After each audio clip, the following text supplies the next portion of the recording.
ئێوە سەبر بکەن کە خوددا لەگەڵ سابرانە. سەبر هی کەسانێکە کە هۆگری ژیان و بە سەبر دەیانەوێ گیر و گرفتەکانیان بدەنە سەر. بەڵام من پاش ئێوە جگە لە مردن ئاواتێکم نییە. بەڵامە تۆ پاش من ئەرکێکی قورست بەسەرشانەوەیە. پەیرەوی و درێژەی ڕێگای من بەخێوکردنی کچەکەمان. ڕێگای ئێوە مردنە کە ئەمنیش هەر ئەوە هەڵدەبژێرم. ڕێگای ئێمە ڕێگای خوددایە. ئێمە خوددامان هەڵبژاردووە. ئەتۆ شەروا بکە. هاوڕێ لەگەڵ خاتونە هێلێن ڕەنگە ئاسانتر ئەمبارە قورسە بگەین لە مەنزڵ. دەمەوێت سبەینی هاوڕێ لەگەڵ ئێوە بم. دەتەوێت کەسێکی دیکەش بە کوژراوانی سبەینی. من دەمەوێت لەگەڵ ئێوە بم تەنیا ئەمە. ئێمە هەمومان لەگەڵ خودداین.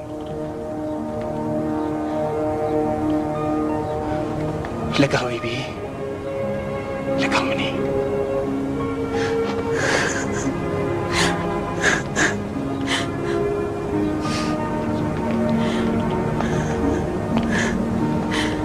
تۆ فێر بووی کە سەبر بکەی.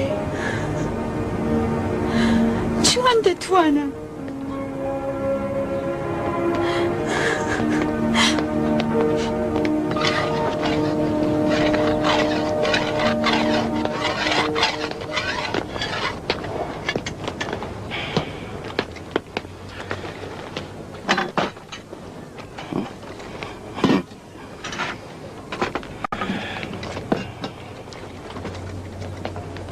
Gloria. Danci.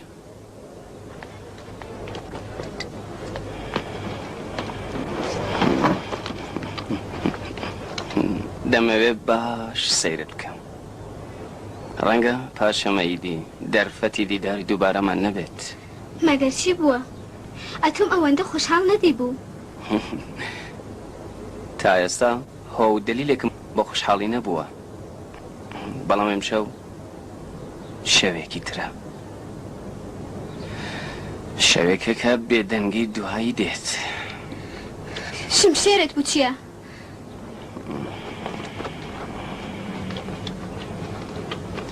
ئەوم باش تیش کردووە. خۆپ ڕەنگە نیازم پێ بێت. لە میوانی ئیمپراتوردا نیازت پێە؟ سبەینێ مەگەر ئێوە ناچنە کۆشکی ئیمپراتور. بۆچی نە؟ نکاتەتانەوێ؟ نا هێشتا نازانم چۆن بەسێکم هەیە. تەنیا دەزانم کە ڕۆژێکی گەورەیە. ئەم شەو شەوی خوددایە، شەوی تاقانە پەرستی، شەوی بچکێنیە بەتێ ئیمپراتور و خواکان. وە سبەینێ ڕۆژی جیایی و ڕۆژی مردن و دوایی ژیانی ئێمەیە. هەر شتێکە خوددا گەرەکی بێ هەر ئەوە دەبێت متمانەت بێ. و بەڵام داخوازی من لە تۆ ئەمەیە کە لە بەرامبەر ویستی ئەودا سەبر بکەی.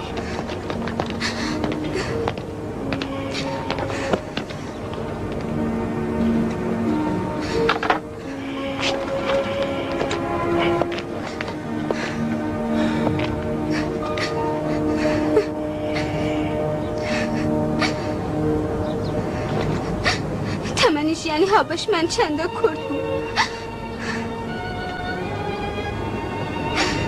ئەرێ کورت بەڵام پڕبایە. ئەگەر من شتێکم بەسەر هات بچۆ بۆ ماڵی ماکسیمیلیان هێلێن باری خەمت سووکەکات. یعنی دوای تۆ ئەم دڵێ من سوکنایی دێ؟ بۆ سوکنایی نەیە. خداوەند باشترین سوکنایی دەرە. ئێمە لە ڕێگەی خوددادا دەکوژین و ئێوە لە ڕێگەی خوددادا سەبرەکەن.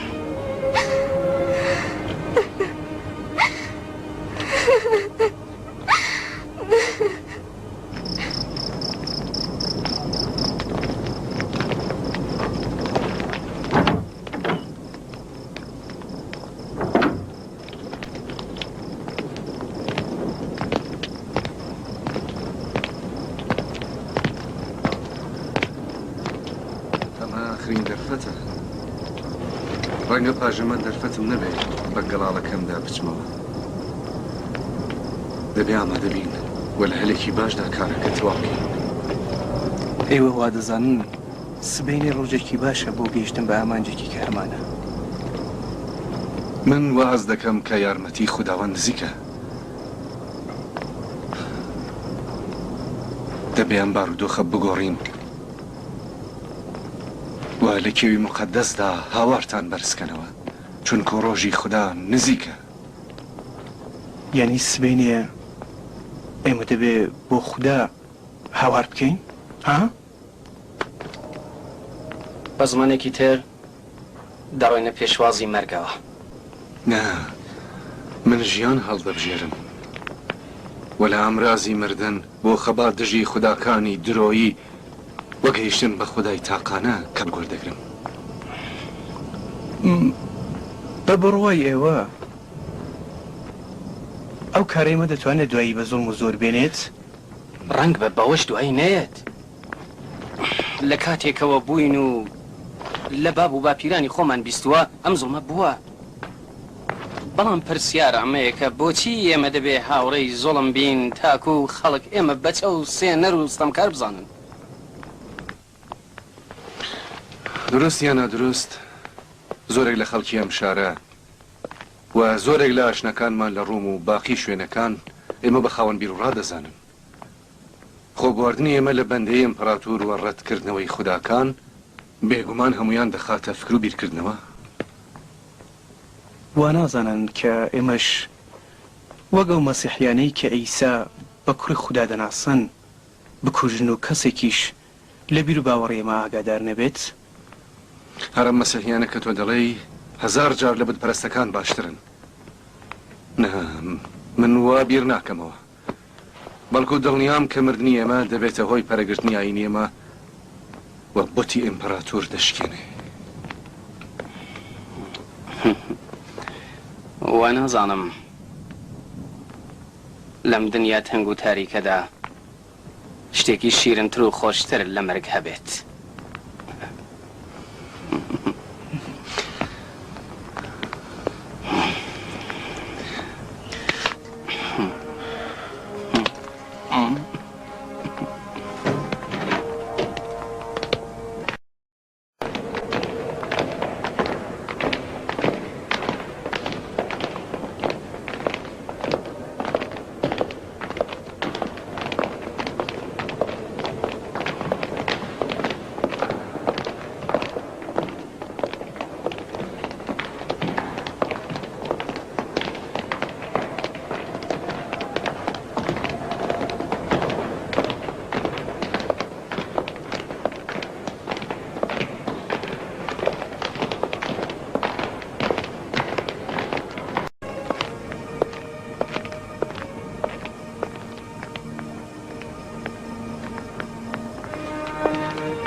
تۆ هێشتا بە خەبەری هێلێن؟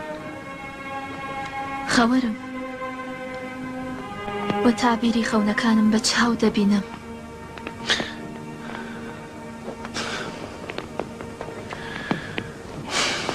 دەرەنگ یا زوو دەبوایە کارێکمان بکردایە و ئەمەش باشترین دەرفەتە. دەمەوێت لە مەجلسی سبەینێدا من چوارەمین کەسی ئێوە بم.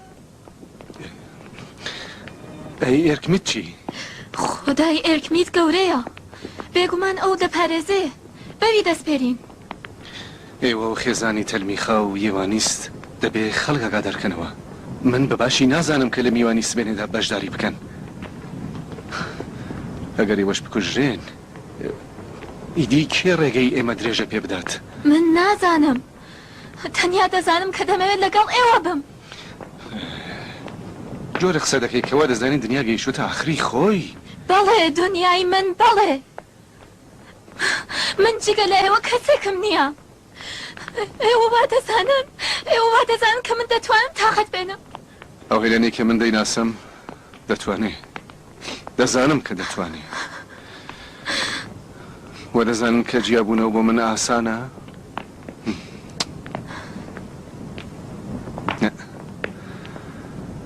خدا دەزانێت کە تا ئێستا لەم دنیاەدا هیچ کەسم بەڕادی ئێوە خۆش نەویستووە، بەڵام چی بکەم؟ کاتی بڕیاردان گەیشتووە و پەیوەندی نێوان من و معبودم بەم بڕیارە دیاری دەبێ و من دڵنیام کە ئەگەر بڕیارێکی دروست بگرین خدا ژێمە یارمەتی دەدا و بە ئێوەش سەبر دەدا. ئارام بە هێلێن. بەم چەشنەیە میدیش لە خەوڵ دەستێ. ئەوە چ باسە؟ چی بۆ خاتوون؟ بابە خدایە گیان یارمەتیم بدە ئەو دەیەوێ ئێمە بەجێ بێڵێ. ئارام بن هاتوون، ئارام بن. ئەو دەیەوێ بڕوات. ئارام بە بقوربان ئارام. بابە دایە بۆ چێگری هیچ نییە کوڕم، هیچ نییە. ئەو دەیەوێ بۆ هەمیشە بەجێمان بێڵێ. خدایە یارمەتیمان بدە، هیوانان بە تۆیە خدایە. سوێن بە خوددا کە لە دەستدانی گیانیش ناتوانێت من ناچار بەم سەر شۆڕیە بکات. سبەینێ وتی ئیمپەراتۆر دەشکێنم.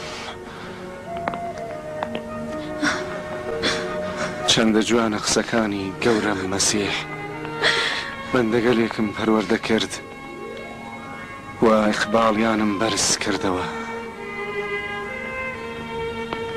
بەڵام ئەوان منیان سووک کرد.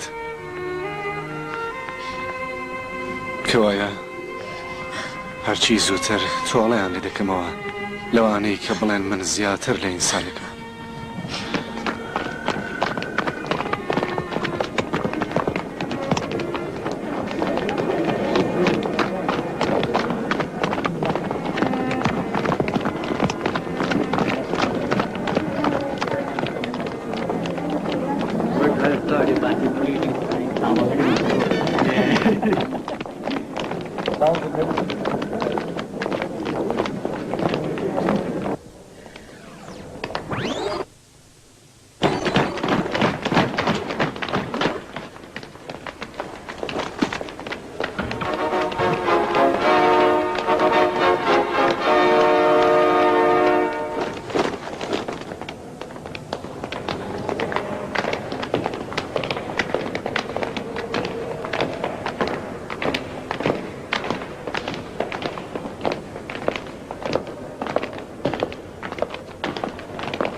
بۆ خەڵکی فیلادلفیا شانازیەکی گەورەیە کە خاوەن شکۆ ئەمپراتۆر هادریانوس لە شاری خۆیان دەبینن لە سەرەتای جێژنی ئەمڕۆدا کە بە بۆنەی خاوەن شکۆ و میوانەکانی ئەوانەوە بەرپا کراوە هەمومان پێکەکانی خۆمان بۆ سەلامەتی ئەوان دەخۆینەوە.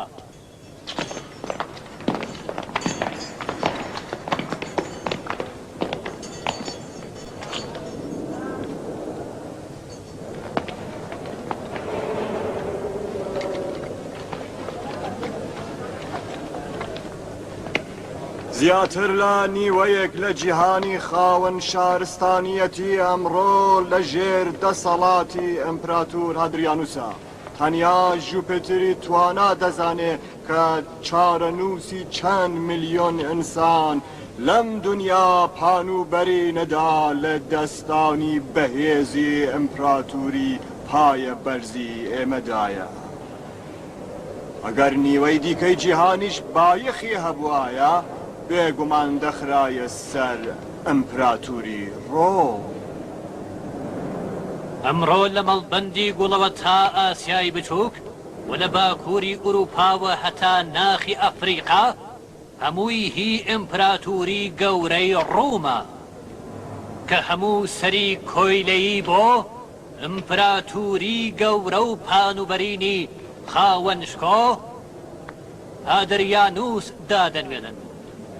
ئیمپراتوری زندە فەرموون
منداڵێک زیاتر نەبووم کە سێبەری دایکم بەسەرمەوە نەما.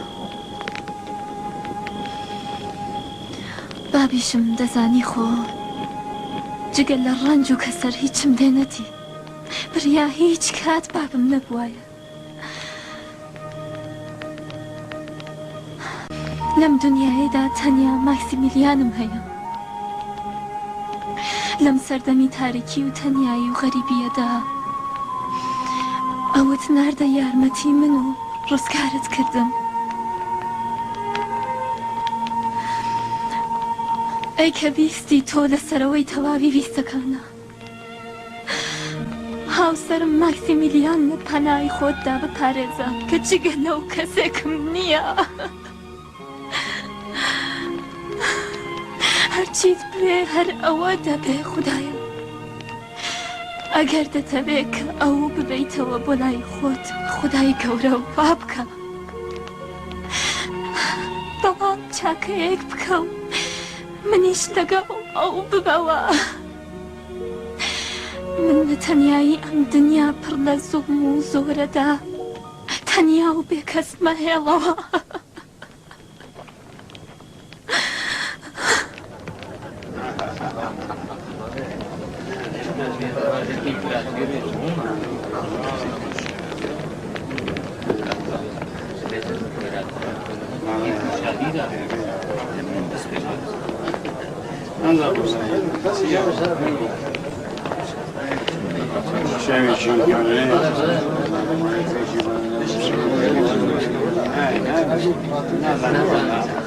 هیوادارم ئەمشەو خاتون خۆشی ڕابواردبێ. من کە تاقەتم بەسەر چووە نیوانی زۆری خایاند. ئانکە کەی دەست پێ دەکات دیۆکلێتیانوس؟ پەرێستا جەنابی ئیمپراتۆر.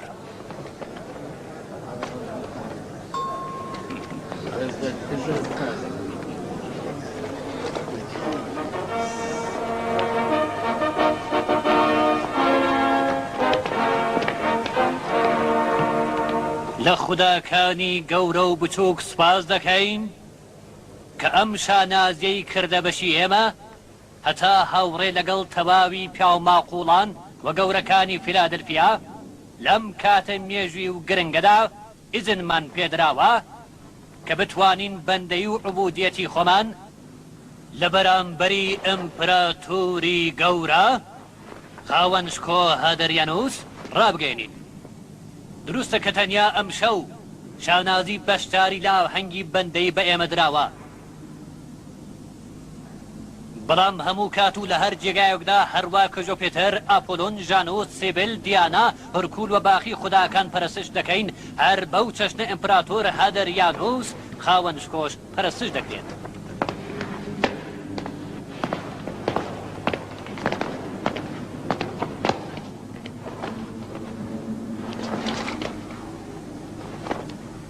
درود بۆ ئیمپراتۆری گەورە هادریانوس، خدای من، خدای خەڵکی ڕۆم و خدای جیهان.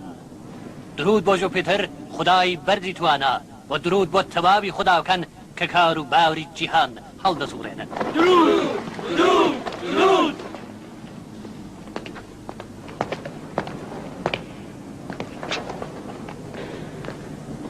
ئەگەر جەنابی ئیمپراتۆر هادریانوس ئیزن بدەن، گەورەکان و پیا و ماقوڵان بە ناوی نوێنەرانی خەڵکی فیلادلفیا بەڕیز لە بەرامبەری ئیمپراتۆری پایەبەرزی نیشتمانی گەورەی ڕۆم بەندەیی خۆیان ڕابگەێنن.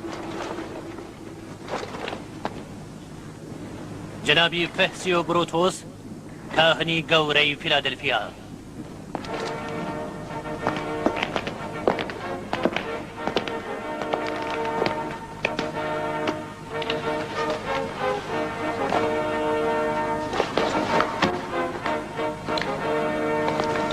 درود لە خاوەنشکۆ ئیمپراتۆر هادریانوس، خدای من، خدای نەتەوەی ڕۆم و خدای خەڵکی جەهان. درود بۆ ژۆپێتەر، خدای مەزن و تەوانا.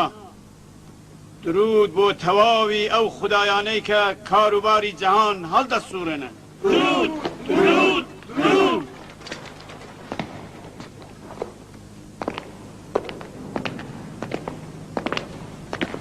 جنابی مارکوس جولیوس، فەرماندەی لێژیۆنی فیلادلفیا و گاردی تایبەتی.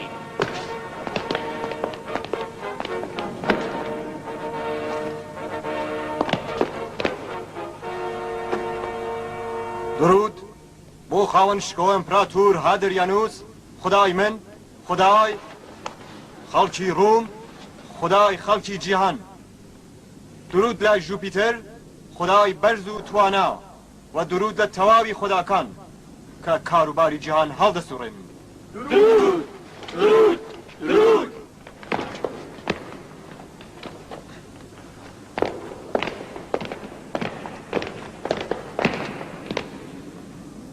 خاوەنشکۆ ماکسیمیلیانۆس، ڕاوێژکاری گەورە.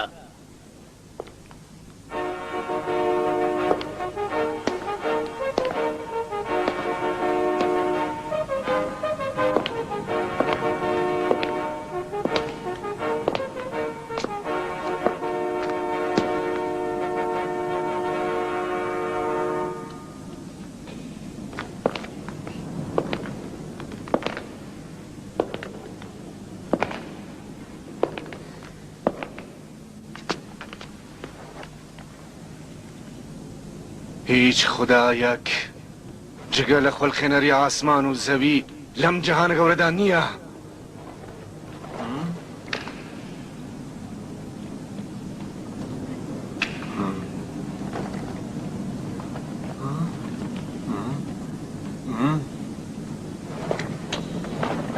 ئەو چی وێت؟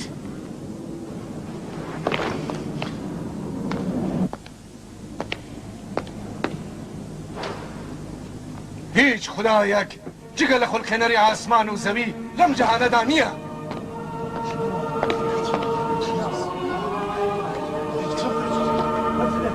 خدای ئیبراهیم، خدای نوح، خدای موسی کلیم الله، خدای داوود و سلەیمان و خدای عیسی و خدای ئاخرین پێغەمبەر کە ستوودەیە و جەهان چاوەڕوانیەوە. خدایەکە تەواوی پێغەمبەران لەلای ئەوەوە بۆ ڕێنمونی خەڵک هاتووەن خدایەکە بە تەواوی زاڵمان وادەی جەهەنەمی داوە و جەهەنەمی ئەو جێگایەکە بۆ تەواوی بتپەرستان تاکەی دەتانەوێ ئەم قسانە ببیشن خۆ بەستی کەن ئارام بن ئارام بن جوپیتری بەرزی توانە ماکسیمیلیانوس دەڵێ چی؟ سوێن بەزە ئوستەرزانی من چەند جار مەترسی ماکسیمیلیانوسم ڕاگەیاندبوو بەڵام کەس گوێ نەدامی ئەو تەنیا نییە ئێمەش قسەکانی ماکسیمیلیانوس بەڕاست دەزانین و ئیمانمان پێیەتی ئێمە خدا گەلێ بە ناوی ژوپیتێر دیانا هێرکول سیبێل ئاپۆلۆن پارس ئادریانوس یا هەر ناوێکی دیکە بە خودای ناناسین تاکەی دەتانەوێ دانیشن و گوێ لەم ژاوەژاوانە ڕاگرن ئارام بن ئارام بە خاتون دانیشە ئارام بە لە بەرامبەر خودایەکی تاق و تەنیایە و ئەبەدی و ئەزەلیە ئێمە خودایەکی دیکە ناناسین من عادەتم کردووە کە لە سێ حاڵدا بڕیار نەدەم لە کاتی تووڕەیی لە مەستی و لە کاتی ترسدا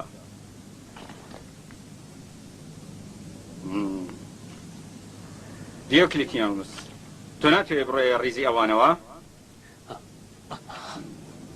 وە جەنابی بێرتوس تۆ چی وە یا جەنابی جۆلیوس شەرم مەکەن بیڵێن دەبێ بڕۆینە ڕیزیانەوە ئەی گەڵاڵەی کوشتنی ئیمپراتۆر چی لێ دێ ئەوان ئیمپراتوریان کوشتووە مەگەر باشە لەوە دەکرێت ئیمپراتۆر بکوژن لە نێوانی ئێوەدا کەسێک هەیە کە بچێتە ڕیزی ئەوانەوە بەڵێ هێشتا هەن کەسانێک کە دەیانەوێ وەکو ئەوان بن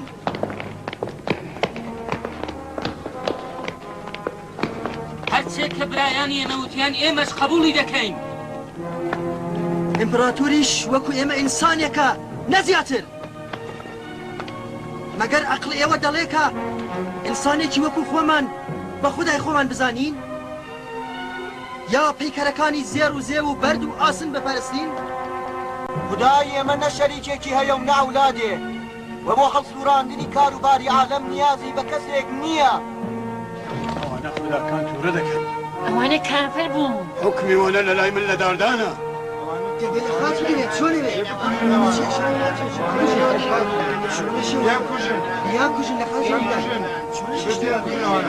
ئەمە چگاڵتە و گەپێکە دیۆکلیتیانوس خاوەنشکۆ ئەم ناپیاوانە لە ڕێگای پیا ماقوڵان و باب و باپیرانی خۆیان لایەنداوە وە چوونەتە سەر دینی کرێکار و کۆیلە و بیانواکان ئەمە خۆم دەبینیم بەڵام لە دەرباری تۆدا چی دەکەن خاوەنشکۆ ئەم چەپەڵانە لە پیا و ماقوڵانی ڕۆمن باو باپیرانیان عمرێک بە شانازی و گەورەی لەژێر سێبەری ئیمپراتوری و نیشتمانی ڕۆمدا ژیاون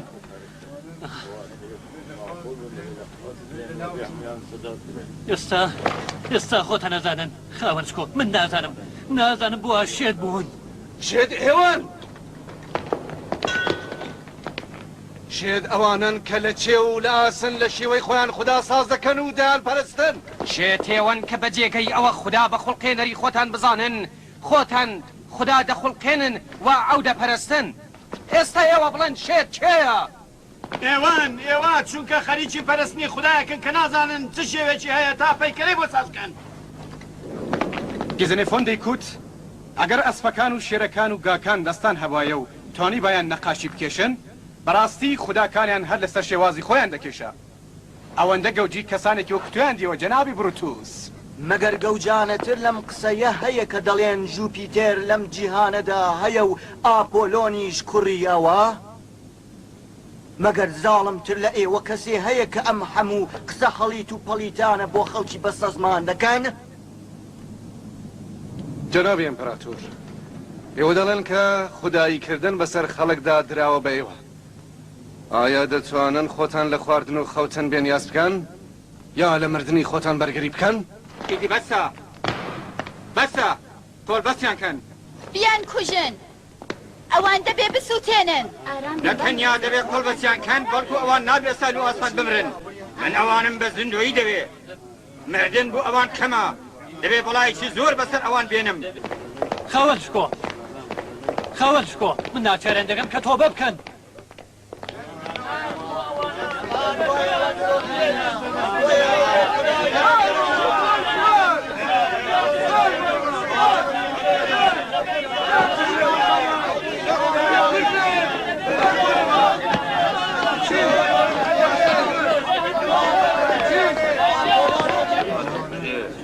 بەر لەمە سەبارەت بە مەترسی ماکسیمیلیانوس بە جەنابەت حەکەم وتبوو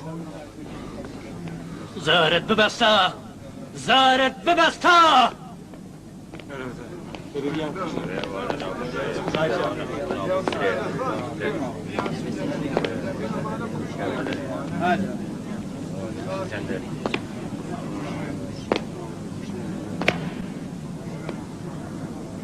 فردیاس باڵە خاوەن شکۆ بە شکەنجەخانەی ژێردەوینی کۆش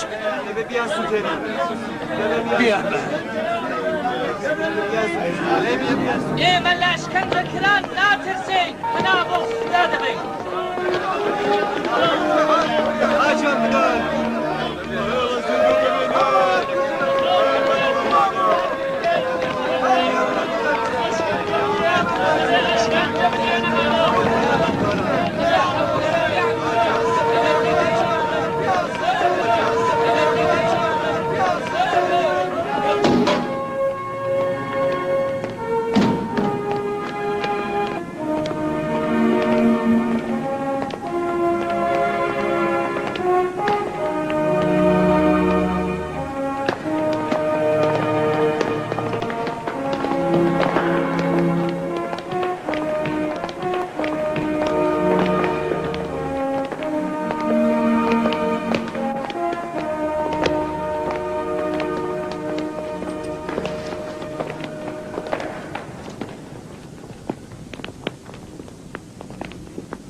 وەرن